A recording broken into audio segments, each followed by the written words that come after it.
अभिवादन स्वीकार कीजिए ब्रजेश मिश्रा का और आप देखना शुरू कर चुके हैं द डिबेट।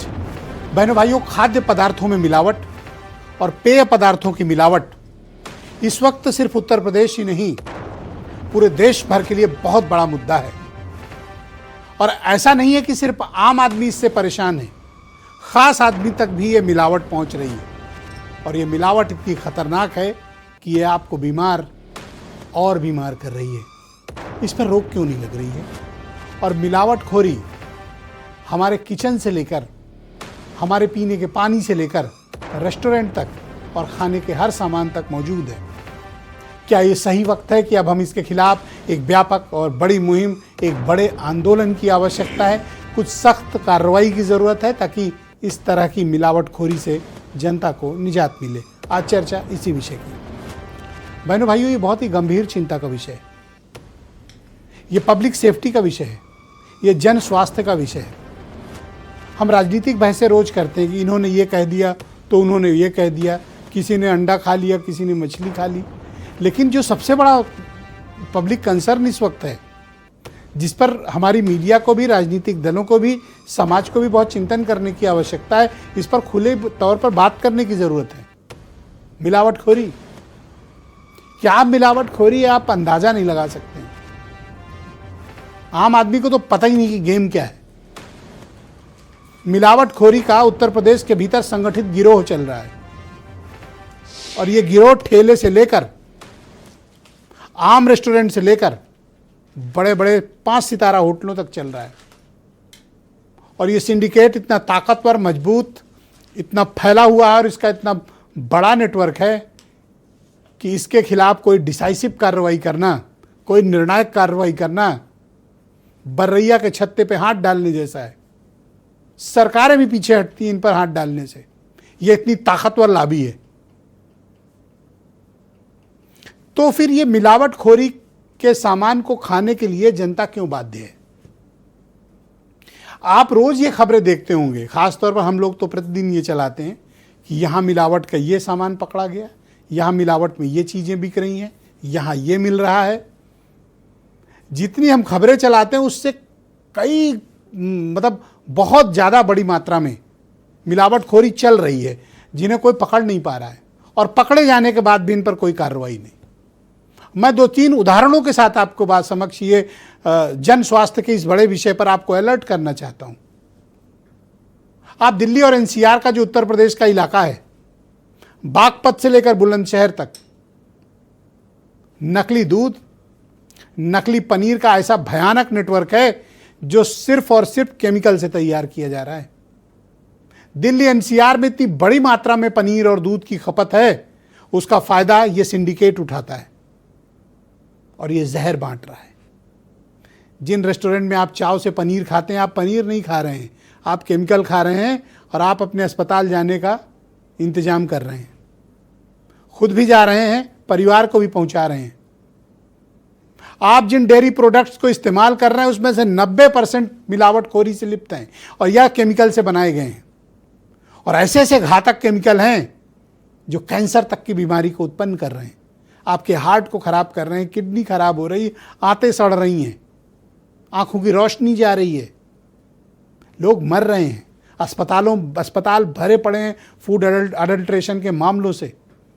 लोगों को पता ही नहीं चलता कि उनकी किडनी कैसे खराब हो गई, उनकी आंखों में क्या प्रॉब्लम हो गई, उनको कैसे कैंसर हो गए। सडन आप देखते हो कि कैंसर के मामले बेतहाशा बढ़ रहे हैं। सब ये जिम्मेदार हैं। और ऐसा भी नहीं कि सिर्फ फूड अडल्ट्रेशन में हो, पेय पदार्थों में भी यही हालात हैं। विदेशों में जो फैंटा, पेप्सी, कोक बिकता है, भारत में अगर उसकी मात्रा और उसके परसेंटेज को आप चेक करेंगे, आप हैरान रह जाएंगे, आप पीना बंद कर देंगे। बोतल बंद पानी एक बार चेक करा के देखें। बड़े बड़े ब्रांड के नाम पर कितने नकली ब्रांड चल रहे हैं। इसी लखनऊ के आसपास का जो एरिया है, लखनऊ, बाराबंकी, हरदोई का, पानी माफिया काम कर रहा है, सिंडिकेट है उनका और बेहद ताकतवर लोग हैं ये। इनको आप नोटिस दे सकते हैं, छापे डाल सकते हैं, कार्रवाई इनके खिलाफ कराना बड़ी असंभव बात है। यही स्थिति है दिल्ली एनसीआर में। जहां खपत अधिक है वहां मिलावट है। और आजकल तो ठेले वालों ने गजब आतंक काट रखा है। स्ट्रीट फूड के नाम पर जहर बेचा जा रहा है। मुरादाबादी बिरयानी, हैदराबादी बिरयानी, सोया चाप, जरा इनके बनाने की विधि, किस तरह की मिलावट, 2-2 दिन पुराना तेल कैसे इस्तेमाल हो रहा है।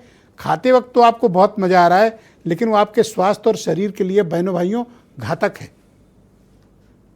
यह आपको बहुत परेशानी में डाल रहा है। आप बार बार बीमार हो जाते हैं, आपको पता ही नहीं चलता आप क्यों बीमार हो रहे हैं। इस वजह से हो रहे हैं। बाहर का खाना बंद कर दीजिए, जोमेटो स्विगी से मंगाना बंद कर दीजिए, रेस्टोरेंट पे खाना बंद कर दीजिए तब तक जब तक कि सरकार इस चीज की गारंटी नहीं ले ले कि इस रेस्टोरेंट में खाना सही मिलता है। आज की डेट में उत्तर प्रदेश का कोई रेस्टोरेंट, कोई भी ऐसी होटल और कोई भी आपको एक ऐसी जगह नहीं मिलेगी जहां बड़े पैमाने पर मिलावट न चल रही हो। असंभव है रोक पाना। महाराष्ट्र में क्या कार्रवाई चल रही है, जबरदस्त। तुकाराम मुंडे ने वहां कहर ढा रखा है। चलो कोई तो है जिसमें इतनी नैतिक क्षमता है कि इन मिलावटखोरों से टकराकर कम से कम महाराष्ट्र और मुंबई के लोगों को इस फूड अडल्ट्रेशन से बचाने की कोशिश करता तो दिख रहा है। हमारे यहां तो कोशिश भी नहीं हो रही है, और कोशिश है भी सांकेतिक, मीडिया में प्रेस नोट बनाने के लिए, वाहवाही छपवाने के लिए। अब मैं एक उदाहरण और देता हूं, फिर डिबेट बढ़ाऊंगा। आप रोज देखते होंगे 100 किलो नकली पनीर पकड़ी गई, नष्ट करा दी गई, बहुत अच्छी बात है। पर क्या कभी यह स्रोत तक पहुंचने की कोशिश हुई? क्या उस फैक्ट्री को सील किया गया, उसको संचालकों को जेल भेजा गया, उनके खिलाफ कठोरतम कार्रवाई की गई, वो दोबारा इस बिजनेस में ना आने पाए, ऐसा काम न करने पाए, कोई इंश्योर किया गया? अधिकारियों की दिलचस्पी सिर्फ इसको दिखाने में है, नष्ट कर दिया। लेकिन किस सोर्स से आ रही है उस सोर्स को नष्ट करो ना, तब तो ये नकली पनीर का धंधा खत्म होगा। और जो मैं बता रहा हूं, मैं कोई इन्वेस्टिगेशन की बात नहीं बता रहा हूं, ना कोई रॉकेट साइंस है इसको पता करना। यूपी के एफएसडीए को सब कुछ पता है, ईच एंड एवरीथिंग।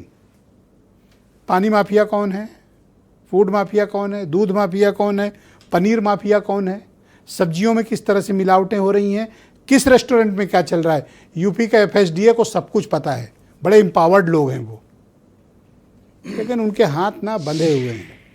क्यों? विधायक जी, सांसद जी, पार्षद जी, दरोगा जी, इनको संरक्षण हासिल है। इन पे हाथ डाल के देखिए, हाथ जल जाएंगे आपके।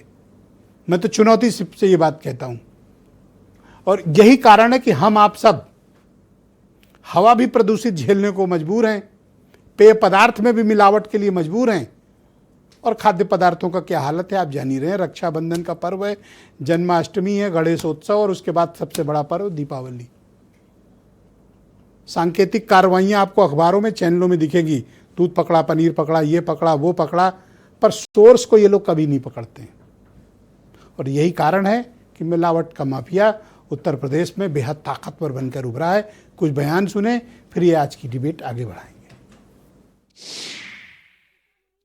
तमाम तरीके की मिलावटें जब सरकार में बैठे लोग कर रहे हैं, सरकार के मंत्री कर रहे हैं, सरकार कर रही पूरी की पूरी, तो फिर नीचे व्यापारी के ऊपर कौन रोक लगाए? व्यापारी तो बदनाम किया जा रहा है खाली में। सरकार खुद है मिलावटखोर है, जिसके बारे में पूरा देश और पूरी दुनिया जान रही है। तो मिलावट वालों का राज है, ये खुद उन्हीं की सरकार है। इस सरकार का कोई मनोवैज्ञानिक का असर मिलावटखोरों पर नहीं है।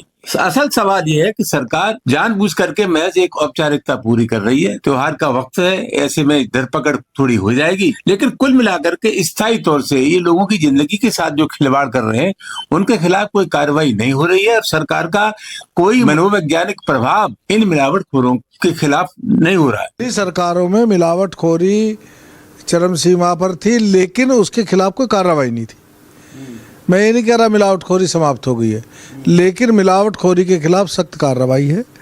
हमारे जांच दल जांच कर रहे हैं, पकड़ कर रहे हैं। जो पकड़ा जाता है उस सामान को डिस्ट्रॉय भी किया जाता है और उन पर कानूनी कार्रवाई भी की जा रही है। तो बहनों भाइयों, आज की इस डिबेट को आगे बढ़ाते हैं। संजय चौधरी भारतीय जनता पार्टी के प्रवक्ता हैं, मनोज काका समाजवादी पार्टी से हैं, संजय गुप्ता आदर्श व्यापार मंडल उत्तर प्रदेश के अध्यक्ष हैं, सुरेश मिश्रा जी मेरे साथ मौजूद हैं, असिस्टेंट कमिश्नर हैं FSDI उत्तर प्रदेश के, अंबर जैदी बहुत ही जानी मानी सामाजिक कार्यकर्ता, और वीरेंद्र जी हमारे नेशनल हेड। आप सभी का स्वागत और धन्यवाद।